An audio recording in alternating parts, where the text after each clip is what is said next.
Tom and Lisa. We are here at the International Film Festival. I'm Jenna Suru. How are you today? Bonjour. Bonjour. Bonjour, Jenna. Bonjour, Jenna. We are very well and happy to be talking with you and meeting you. Oui, moi aussi. Et d'ailleurs, pour ceux qui nous écoutent en français, Lisa parle parfaitement français et Tom travaille sur son français, n'est-ce pas? Donc, we're gonna do the interview in English, but please feel free to reach out to them because we are so excited at the festival to present you their feature film. It's called The Big Kitty. It's a wonderful film, really paying tribute to many things, including the Hollywood glamour and so much more. And so it's been directed by both of them, so Tom Alberts and Lisa Barnaby, and also starring both of them as an artist couple too, right? How did it happen? How did you decide to do this film? What are the origins? Oh, that one's for you, Tom. Okay, well, it's my fault.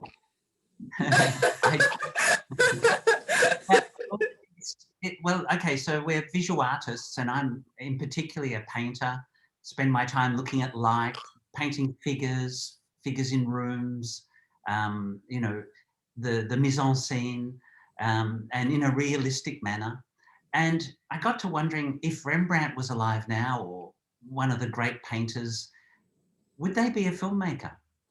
And, you know, would Rembrandt be Scorsese or Spielberg or Louis Malle or something? You know, who, you know, should I try my hand at filmmaking? So working where I did, I had access to a lot of lights and cameras and things. I was working in a design department teaching life drawing.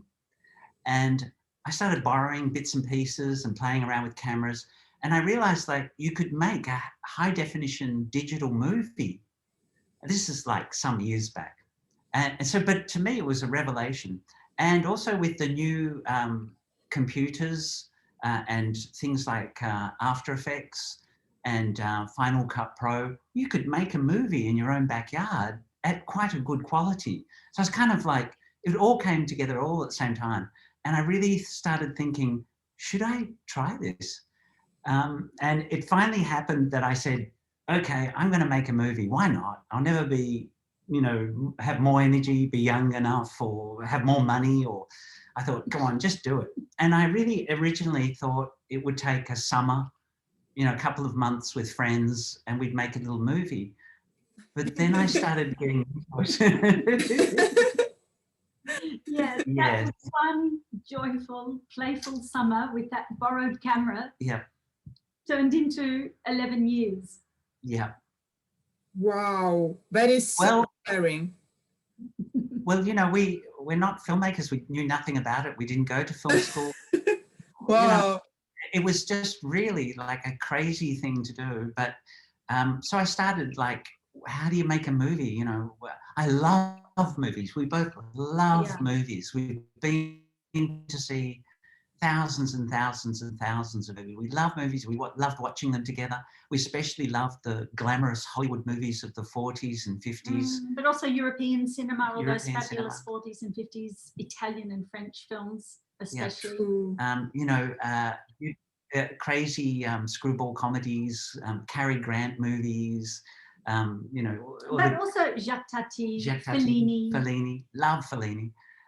So we loved film, but how do you actually make them? I had a rough idea. I'd made a little 3-minute film once out of the blue.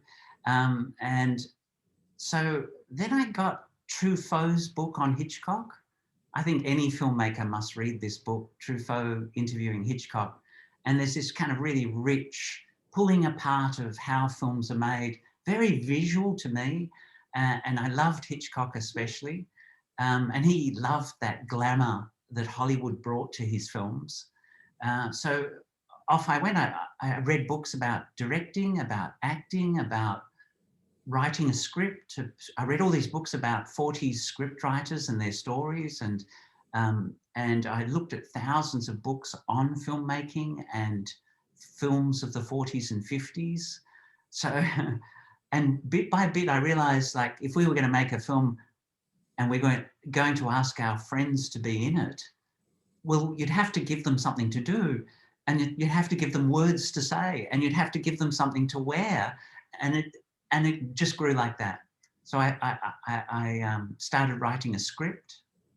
I got drunk and wrote a.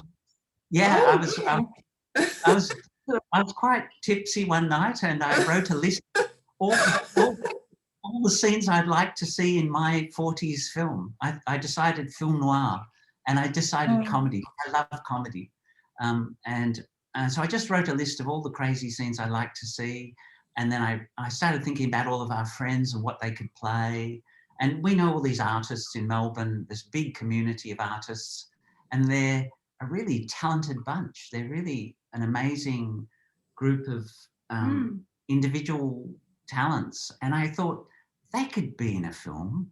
And we've often discussed them over the dinner tables and all the Hollywood stars and European films. And Melbourne's been a rich city for film festivals for a very long time. There's an Italian film festival every year and the French film festival every year. And so I'd have to say that all of our friends who are in the film are movie buffs as well. And that's so exciting that you guys share with us this story, because this film is so well made. Our Joey loves it, and it's so glamorous indeed. And you say how it happened is incredible, because you say it with so much humility, you know, like you basically at the beginning just had this idea and then it kind of built on and on, right?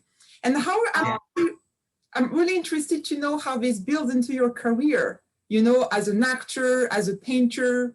Maybe you both have things to say about that. How does it happen into your career so far? Oh, just going back a little moment to how you mentioned that it all looks glamorous.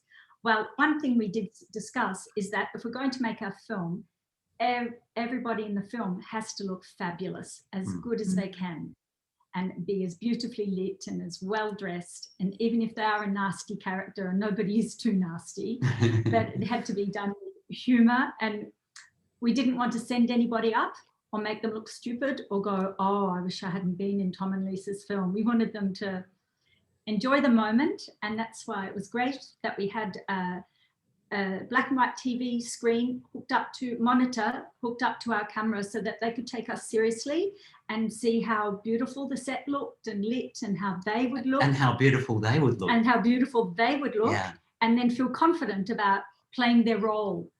Yeah. And that was an important part of it, building up people's confidence. It was good for our confidence too, having that monitor there. It helped us. Yeah, certainly. Really, and it's also the magic of cinema, isn't it? Yeah. Films look when they at a good angle.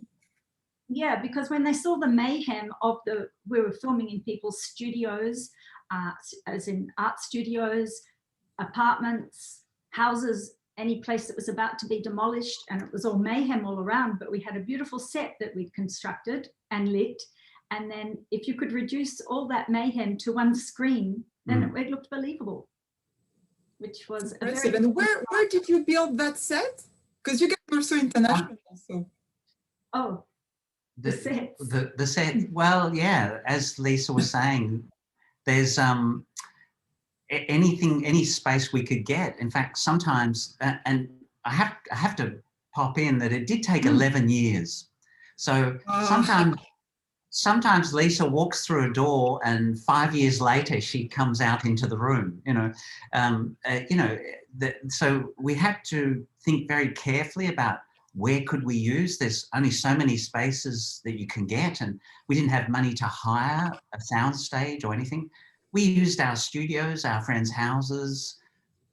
We even asked some friends who had a big studio in the centre of Melbourne, could we film out the back because it's got a beautiful old alleyway?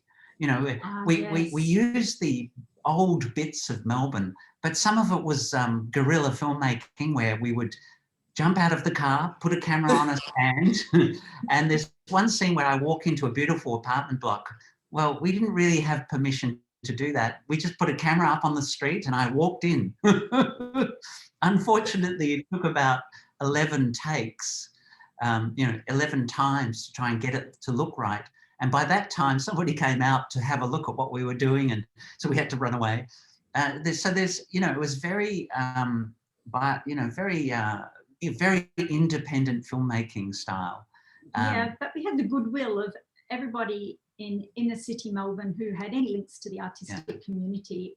I mean, we filmed the bar scene, which is towards the end of the film, and our friend who owns that building, which is a huge bar, hotel, restaurant, she just gave us the keys and said, yep, here you go. It's over to you, and just be out by this time. Yeah, and so we're completely people trusting, and even Tom's art dealer, gallery owner, wanted to be in the film. Yeah, it became a kind of phenomenon that everybody was saying, oh, you're making a film, can I be in it? And but we only wanted Melbourne artists to be in it. So nobody is an actor. These are just people who have no experience sometimes of acting. Okay, that leads to some, problems. You don't give people complicated action sequences to do, or too many words to say. And we learned that you could put up dummy cards and people could read their lines. And that was very all these kind of well, they do it in Hollywood. Do you have BTS pictures? Amazing. Famously, I'm not sure who it is, but there'd be his dialogue written on the collar of the person he's standing next to, so he could read the lines. There's lots of ways around. So they have to be looking in the right direction. Yes. So there's lots of ways to do this. But yeah, we sometimes built quite elaborate sets. There's a lobby scene with a big newsstand that was all built by me with bits of wood and paint and various things. And we built that in the large space in the studios where we both got studios. It's just a big open space. And for a while, I used it to make a scene in the film. And nobody seemed to mind, and I'd take it down really quickly once we were finished. Well, half the artists in our studio were in the film as well. Yeah, there is that. Yeah. Yeah. So there's a lot of work behind the scenes to prepare things and put it together quite quickly, and the people were available, and make costumes quickly, and then do it quickly, and then there'd be months before we could do it again. Yeah, it was very complicated working with everybody else's schedule. And our own as artists, we might have an exhibition coming up, and so it was very disruptive to our lives, and we had quite crazy schedules because we both had little part-time jobs or teaching, or and we had all sorts of commitments to things and exhibition deadlines. We kept exhibiting and working as artists the whole time. And, it was very hard to do sometimes. But our friends kept saying, it's hard to go out. We go to an opening and they'd say, when are we seeing this film of yours? In 20 years, in 2050. Yes. No, I think it's good. How good things take time, right? They certainly do. And the best things take time. Yes. Well, I'm a big fan of David Lynch, and one of the films that really inspired me was Eraserhead, which is his kind of first real feature film, and it's incredible. He made that while doing a paper round and saving up money and getting little bits of unused film from a film laboratory. They'd keep the little offcuts that hadn't been exposed so he could make his film.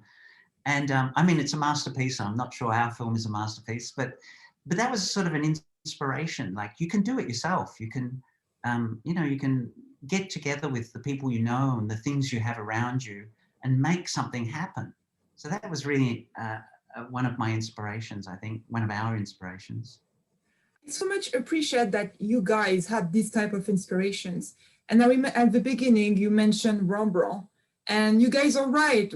Rembrandt, he would definitely have considered being a filmmaker, right? And I think it's fascinating how in your work, in the film, The Big Kitty, you used these inspirations for the film, but also it's part of your film, isn't it?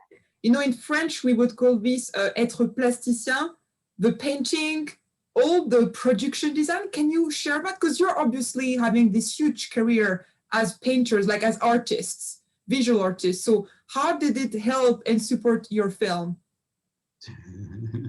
Well, I think that as artists, you're used to improvising and looking for a solution immediately, and often painting from natural light, setting up still lives, I mean, looking at the fall of light, and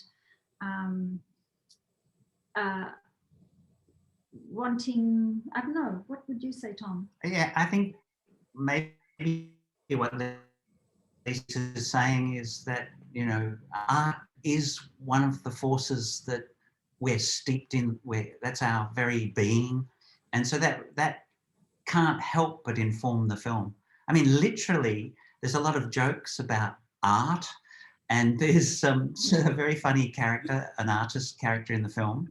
And there's lots of gags and things that, you know, artists would appreciate. But I think one of the things we did was, it's not an art film as such. It's trying to be a straightforward, entertaining Hollywood comedy set in 1949. And so there's a whole bunch of things you kind of can't do. And I don't enjoy seeing a film that's somehow showing off its knowledge or something, or is sort of, or, you know, exhibiting a lot of esoteric knowledge that I have no understanding of. I wanted this, we wanted this film to be fun. And it seems timely, actually. With everything that's happening in the world, it's like an amazing time, a dark time, really. And this film, I think, is, you know, 1 hour that people can just relax, have a laugh, enjoy themselves, be surprised. And there's something very important about that in a worrying and dark time like now, I think.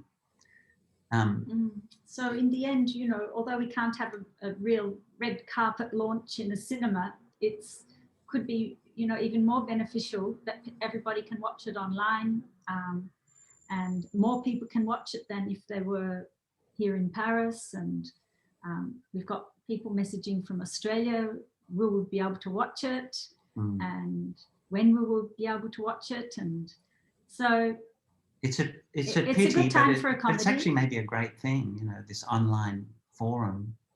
For now. For now. For now. And you have on the right side. Oh my God, we will so much love getting back to the cinema when we can, right? And I think I think it's so exciting and it's so wonderful because it actually matches your film, because this is an experimental film and you guys have been growing the idea, and you're absolutely right. You tell your story with so much humility, because when we watch it, we really have that Hollywood glamour vibe. No one could tell you filmed it in your friend's gardens, you know, like, I mean, it's an exaggeration, but it really doesn't show at all. It really looks like this amazing, like, really Hollywood movie. It's really, really refreshing. Oh, thank you. Oh, that's really lovely. I mean, I think that one beautiful thing about both of us being visual artists is that when you look at, if you're visiting a show or a studio or something, and that if you look at a painting and you connect with it, or a work of art, and it transports you elsewhere, and suddenly you've forgotten, and you know, that's the beauty of having a painting that you connect with hanging on your wall in your home, that you know, things can be going a bit rough and you look at that image and it makes you think of something else. And yes, it's inspiring and it takes you out somewhere. And I would add one thing, which you can cut out this bit if we're running out of time. But one of my censorship. But you know, like when we started the film, computers and things were in their infancy, and in fact, also our love of cinema was really in another era almost. A lot of the films I went and saw in cinemas on big screens. I'll never forget seeing a new reprint of The Lady from Shanghai by Orson Welles with this gigantic close-up of the actress in it, whose name I can't think of at the moment. But there's just this gigantic head on this screen in this beautiful black and white print. And it was transporting and it was amazing. And another film that had a huge impact on me was Sullivan's Travels by Preston Sturges. I love everything by Preston Sturges. You know, screwball comedy. That is one of my most favourite things. But in Sullivan's Travels, it follows this poor Joel McRae as he goes on the road as a director to sort of to see how the real America is, its poverty and hardship. And it's a great film. And he falls into a kind of a mishap and gets wrongly accused of murder and goes to prison. And in that prison time, he's really miserable. He's actually a famous director, but no one knows where he is. And in this miserable time, he goes into a hall and they show a Mickey Mouse film. And all the convicts and hardened criminals start laughing. And just for a few minutes, everyone's happy. And he suddenly thinks, that is why we have entertainment. That is why we don't just make films about serious issues. Sometimes entertainment really makes a difference to someone's spirit and their day. And I certainly feel that watching a great comedy keeps me up for days. And it's not a small thing. It's it seems to me there's a lot of bad news and a lot of things we should be concerned about. But sometimes I think, in a really serious way, I think it's good to laugh. And comedy is really powerful also to tell very serious messages, isn't it? It's interesting, the power of comedy. And I love the comedy in your film. It's like a character in the film. Like it's very specific. It's appreciable. Well, you know what they say in Hollywood? Don't make a comedy. Don't use your friends. Don't use your own money. Don't work with children. Don't work with animals. And we did them all. Did everything. Did it all. It should have been a disaster. This is why we love it, you know? This is why we love it. It's because you created, you mentioned, I don't know if it's a masterpiece. Well, it's definitely a unique piece, right? And a brilliant one. It's different. You did it with your heart. You did it with all your skills. And you did it together with so much support. So that's something really inspiring. And you guys must be really thrilled by this screening at Paris, right? Because you have a special relationship with Paris. Yeah. Yes, and we do have a little bit filmed in Paris with the Really? Oh, okay. our friend Jean de la Demel, who also was a great help for the subtitles, who is a great cinema fan as well and fantastic with the French argot of the 40s. And so we filmed. Jean is a great friend that I met. And he kept saying, I want to be in it. I want to be in it. I said, well, we'll have a discussion. I'll have a discussion with my fellow director. Because we were coming to Paris regularly. We've been coming to Paris all these years, every other year. And we'd show little bits of the film to our friends here. And Jean was saying, I want to be in it. I want to be in it. He said, you always promised me, Lisa. And one year we came I wrote some stuff and I said, you can be a character, but we just couldn't do it. And I was really upset. He's always very busy. He's always very busy. He's a very talented graphic designer and artist. And DJ. And Wow. with a busy life, everybody in Paris is busy. And finally, we got a little window of opportunity and we filmed that scene here in Paris, where the Frenchman is waiting in a corridor and we go down some stairs. In the stairwell of the apartment we were renting. Yeah, so it was really, and we've never, ever regretted that. It was very, very hard to do. We didn't have hardly any equipment, but we did it quickly and we did it well and it got to be in the film. And Jean's really thrilled. And we love it. Yeah. We love that there's a little bit of real Paris. A little bit of Paris. Oh, that's wonderful. But it's now officially also filmed in Paris. That's really cool. And as rumor has it, you guys are also based in Paris here, aren't you? Yeah, we are. Each other. Yeah, we're in the PIFF and surrounded by the art house cinemas that I just love to go to. And, I really wish they were open. Yeah, we really wish they were open. And yeah, I even used to be in Usherette years ago at Cinema Le Saint-Germain-des-Prés and Balzac.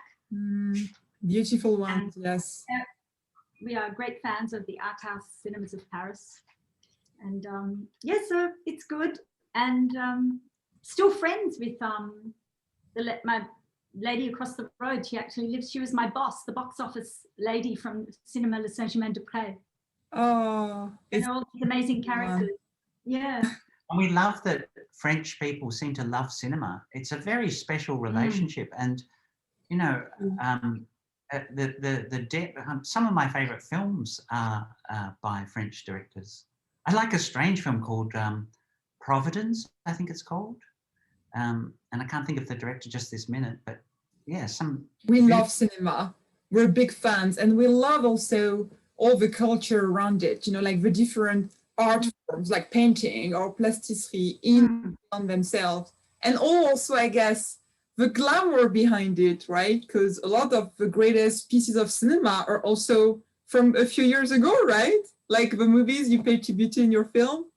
Yeah. Something we really appreciate. The Big Sleep, The Maltese Falcon, Lady from Shanghai I mentioned, there's a Double Indemnity. And it's, you know, that beautiful 40s, 50s styling where they spend a lot of time and trouble on making people look, you know, superhuman. And it was all done by hand. Digital trickery didn't exist. So people actually had to be lit and sculpted and shaped to look as good as they could. Yeah, they spent hours in the makeup department. And a lot of the men were wearing girdles as well. Figure shapers. Clark Gable especially. It took the time, right, to make things look the best they could be. Yeah. And that really suited the possibilities we had, you know, that really suited the possibility. I mean, to shoot in black and white means you don't have as many problems as you have when you shoot in colour. So that was, you know, and film noir, as it became known, these kind of B movies in Hollywood, they made a feature of the fact that they couldn't afford all the lighting and all the technicians. So they cut it down. They just left parts of the set black because you didn't have to build something there. It was a way of avoiding their small budgets. So, you know, we had the same problems. We really built and made everything ourselves. We had no budget. So, you know, crazy things. You know. But then we grew fond of some of the sets, like the bar scene with this big bar, 1940s bar that we constructed in our lounge room. It looks so authentic that we wanted to invite people over to have a drink. We didn't want to dismantle it. Oh, you guys had a great time, right? Making this film. Yeah. You have so much passion for every aspect. Yeah. Yep, I think we did have a great time. It wasn't always easy. And we also made a pact between ourselves that we kept all the, you know, sometimes we were like, you know, it wasn't fun. It was very difficult. And sometimes we lost our tempers, but we kept that away from everyone who was making the film. You know, we made sure it was a happy set and everybody had a nice time. And we always finished with a bottle of champagne. And we look at the and a meal. And a meal. And yeah, we really made... And taxi fares. Yep. Yes, that's important. So we let everybody had a great feeling doing it. And they just wondered when the hell we would finish it. And it did take a long time. And now it's finished. Yeah. Yes, and in a festival. In a festival, that's just fantastic.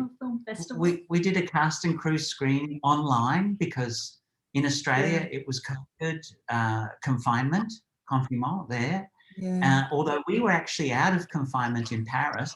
So it was great. We had, like, everyone was at home and everybody who worked on the film was just sitting at home and loved to have that event. And we all did it together. We had a big Zoom meeting with lots and lots of people on the screen. Oh, and it was there was a very, very good feeling about it.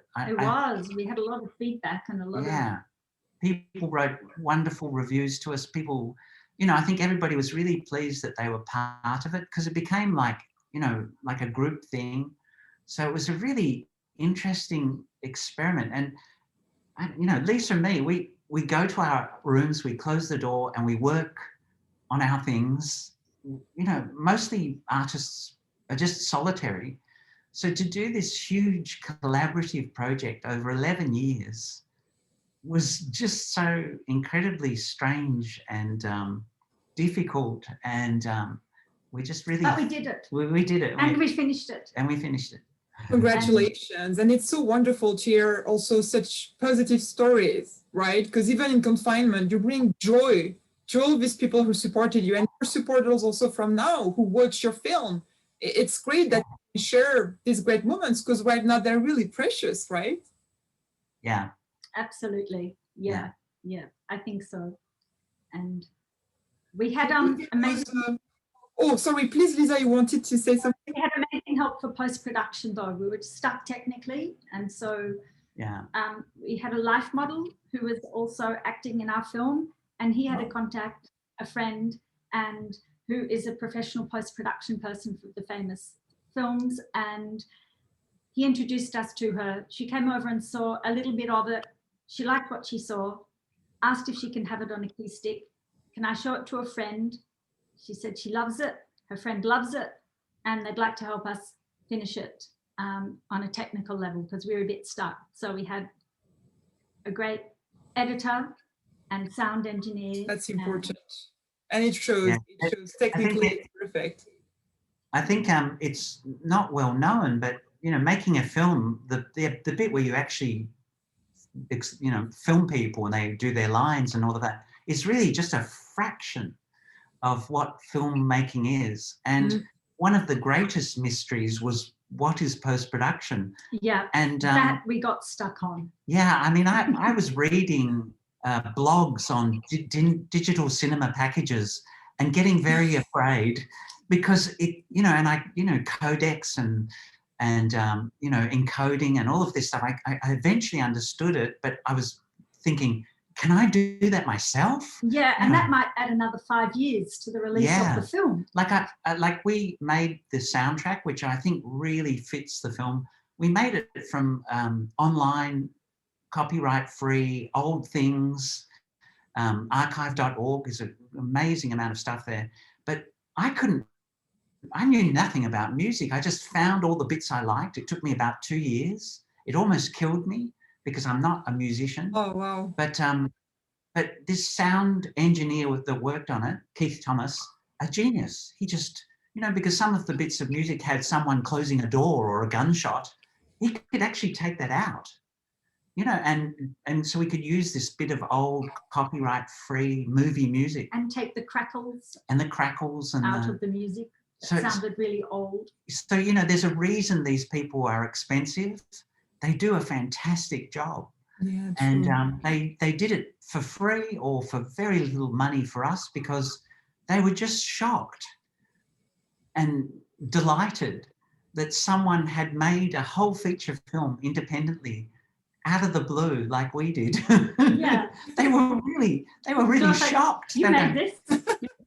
You made a whole film. Shocked too, if I have to be honest. No, I'm kidding. No, it makes sense, right? Because it's so different. It's so different from what we see, and it's why also it's so refreshing. Yeah, well, in the industry, people want to make films, but they wait until they get the money. And, you know, it makes sense, because it's so hard to make a film, and it takes so long. If you don't have much money, it's almost impossible. And if you don't have 11 years. If you don't have 11 years. Yeah, yeah, true. But, you know, I was heartened to read about people like Cassavetes, for example, who would make a film over a period of years when he got the money. He'd go away and do Rosemary's Baby, you know, act in that film, get paid a good amount of money, and then he'd spend it on his own films. Yes. And so, you know, it's not, you know, Orson Welles, you know, quite famously was making bits of film when he could, when he had some money. So I feel like, you know, it's understandable why people wait to get money. But if you don't want to wait, maybe there's ways to do it. I have Monsieur Baptiste here. I'm going to try and present him to the camera. Yes, please. Monsieur Baptiste is around. Yes. The star about we love having the cast. Oh, so is he the kitty? Oh. Who's now international. He took him 75 hours. Can you wave at us? Bonjour, Monsieur Baptiste. He's waving. Yes, yes, we have a cast with us. Yeah, it's But- great. I think we probably have, at the end of all of this process, like real respect and love for the people that do make cinema, and for all the other people such as yourself who celebrate what people have done and show it in cinema. It's, you know, a world that we've strangely always loved and kind of half joined now. Yes, you're part of this world. With us, really, really excited. If there was one thing you would like the audience, your audience, to take away from watching your film, do you know what it would be? Is to laugh out loud and forget the worries of the moment. Yeah, I like that. Yes, that's really important. I'm sure Monsieur Baptiste agrees. He's adorable. He's adorable. Thank you so much, everyone who is watching and listening. This is Lisa and Tom, and we're so excited to present their film, The Big P at the festival. Please, please support us, support our films. Please share their work. We also shared some of their artworks on our social media. Check their page out. We always need a good love, but probably now more than ever, and definitely we need to remember the magic of cinema. So thanks so much to you guys for bringing that to us. We really appreciate it. Thank you so much. Thank you, Jenna. Yeah.